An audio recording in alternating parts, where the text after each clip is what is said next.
ಅದಾದ್ಮೇಲೆ ರೈತರ ಬೇಡಿಕೆ ಏನು MSP ದರವನ್ನ ಇವತ್ತು ಕೇಂದ್ರ ಸರ್ಕಾರ ನಿಗದಿ ಮಾಡಬೇಕಾಗ್ತದೆ.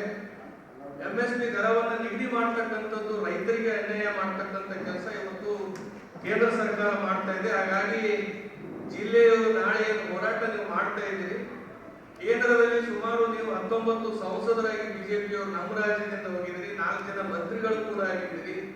ನೀವು ಎಲ್ಲಿಯೂ ಕೂಡ ನಮ್ಮ ರೈತರ ಪರವಾಗಿ ಧ್ವನಿ ಎತ್ತತಕ್ಕಂಥ ಕೆಲಸ ಬಿಜೆಪಿಯವರು ಮಾಡಲಿಲ್ಲ. ನೀವು ರೈತ ವಿರೋಧಿಗಳು ಬಿಜೆಪಿಯವರು ಅಂತಕ್ಕಂಥದನ್ನ ನಾವು ಈ ಪತ್ರಿಕಾಗೋಷ್ಠಿ ಮುಖಾಂತರ ಹೇಳಲಿಕ್ಕೆ ಬಯಸ್ತೇವೆ. ಇವತ್ತು ನಮ್ಮ ತೊಗರಿ MSP 8,000 ರೂಪಾಯಿ ಇವತ್ತು ಕೇಂದ್ರದಲ್ಲಿ MSP ಅನ್ನ ನಿಗದಿ ಮಾಡಿದಾಗ ಬಹುಶಃ ನಮ್ಮ ರೈತರ ಬೇಡಿಕೆ 12,000 ರೂಪಾಯಿ.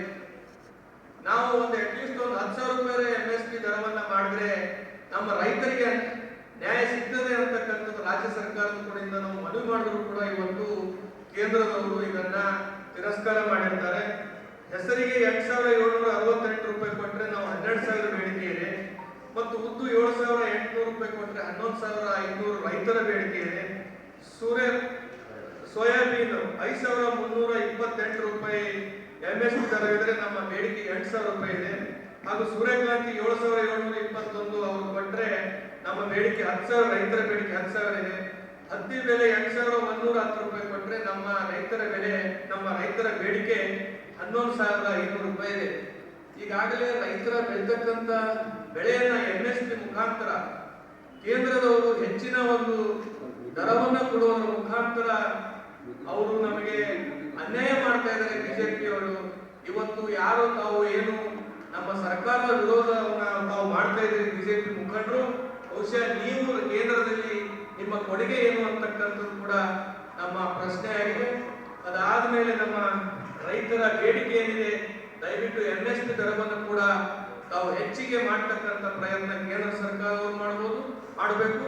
ಮತ್ತು ಕಬ್ಬಿನ ಬೆಲೆಯಲ್ಲೂ ಕೂಡ FRP ಇವತ್ತು ದರವನ್ನ ಕೇಂದ್ರ ಸರ್ಕಾರ ನಿರ್ಧಾರ ಮಾಡಬೇಕಾಗ್ತದೆ. ಯಾವುದು ಎಲ್ಲಿ ಎಷ್ಟು ಬೆಳೆ ಇಳುವರಿ ಬರ್ತದೆ ಇವತ್ತು ಅವರು ಕೂಡ ಅದನ್ನ ನಿರ್ಧಾರ ಮಾಡಬೇಕಾಗ್ತದೆ. ನಮ್ಮ ಜಿಲ್ಲೆಯಲ್ಲೂ ಕೂಡ ಸನ್ಮಾನ್ಯ ಪ್ರಿಯಾಂಕ್ ಖರ್ಗೆ ಸಾಹೇಬರು, ಜಿಲ್ಲಾ ಉಸ್ತುವಾರಿ ಸಚಿವರು, ಈಗಾಗಲೇ ಕಬ್ಬಿನ ದರದ ಫ್ಯಾಕ್ಟರಿ ಮಾಲೀಕರು ಮತ್ತು ರೈತರ ಒಂದು ಸಭೆಯನ್ನು, ಅಧಿಕಾರಿಗಳ ಸಭೆಯನ್ನು ಮಾಡುವ ಮುಖಾಂತರ ಅಲ್ಲೂ ಕೂಡ ನ್ಯಾಯ ಕೊಡಿಸ್ತಕ್ಕಂಥ ಪ್ರಾಮಾಣಿಕ ಪ್ರಯತ್ನವನ್ನ ನಾವೆಲ್ಲ ಮಾಡ್ತಾ ಇದ್ದೀವಿ. ಹಾಗಾಗಿ ಬಿಜೆಪಿಯವರು ಮಾಡ್ತಕ್ಕಂಥ ಆರೋಪವನ್ನ ಸುಳ್ಳು ಅಂತಕ್ಕಂಥದನ್ನ ಈ ಸಂದರ್ಭದಲ್ಲಿ ನಾನು ಹೇಳಿಕೆ ಬಯಸ್ತೇನೆ.